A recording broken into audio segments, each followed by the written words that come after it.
This is a new Ram 1500 RHO. I've been looking for a new vehicle this year, and the RHO really caught my attention. Not because of its off-road capabilities, but just for the way it looks. Aggressive front and wide fenders was exactly what I was looking for, and pictures honestly don't do it justice.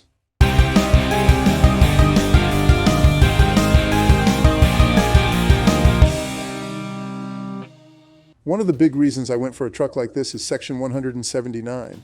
It makes it easy to depreciate vehicles in a very creative way and will save me a ton on taxes, so it made sense. Even though I'm in Florida, I actually bought the truck from Louisiana.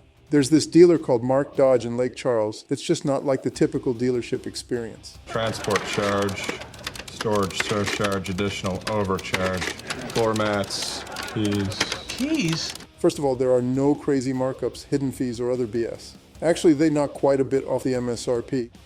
To give you an idea, the RHO starts around $70,000 plus about $2,000 in destination charges. But believe it or not, with all the incentives, rebates, and coupons, you can get it for under $59,000 if everything lines up. I'm not kidding when I say I literally used a coupon to buy the truck. The buying process is very simple. I configured the truck on Ram website, and while doing that, got another $1,000 coupon from the online builder. Exported the build and sent it over to Mark Dodge, and they turned it into an order. Applied all the discounts, sent the order confirmation, and I just waited for the build to go through. The build tracker is always like 2 days behind. Here you see it says, my truck hadn't been delivered yet, even when it was already sitting at the dealership. Once it arrived to the dealer, we finalized the paperwork through a Zoom call. I wired the payment, and that was it. At first, I wanted to fly to Louisiana to pick it up and drive it back, but my schedule didn't allow it. So I had it shipped.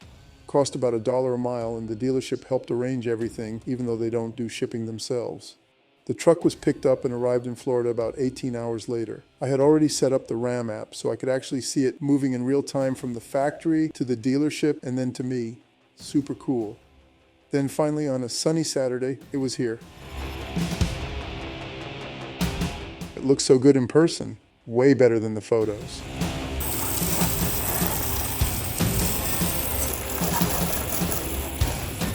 Gave it a quick wash and took it for a cruise along the ocean. The engine was super smooth and quiet, just a chill first drive. The very next day, heading to the airport, I took it on the highway for the first time, and about 10 minutes in, I saw smoke behind me.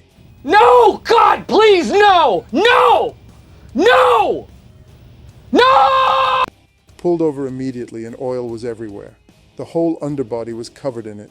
I could still drive it off the highway, but something was off, and I could hear grinding. I knew something was terribly wrong. In the parking lot, oil was still dripping and coming from the driver's side. Not the engine, but possibly the differential. Oil sprayed all over the undercarriage, even up the side of the truck. This is the rear axle, by the way, but it was leaking in the front.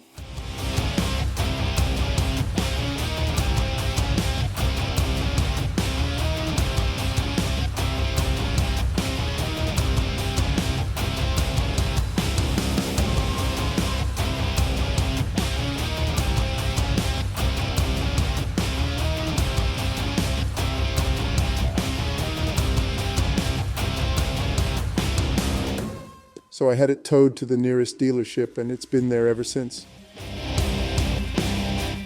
Turns out the front differential and transmission both need to be replaced. The truck only has 122 miles. Luckily, it's covered under warranty, but the parts won't be in for at least another 2 weeks. I've seen similar stories online from other buyers. Seems like quality control has taken a big hit. It's mostly battery and electrical issues, paint problems, misaligned doors.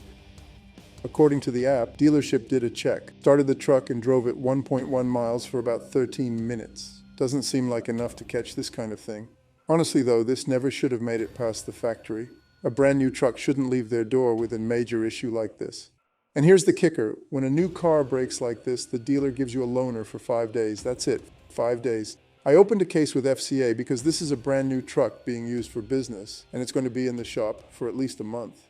Anyway, definitely not the kind of story I thought I'd be telling right after getting a new truck. Now it's just a waiting game. Hopefully they fix it soon and I can do a proper review.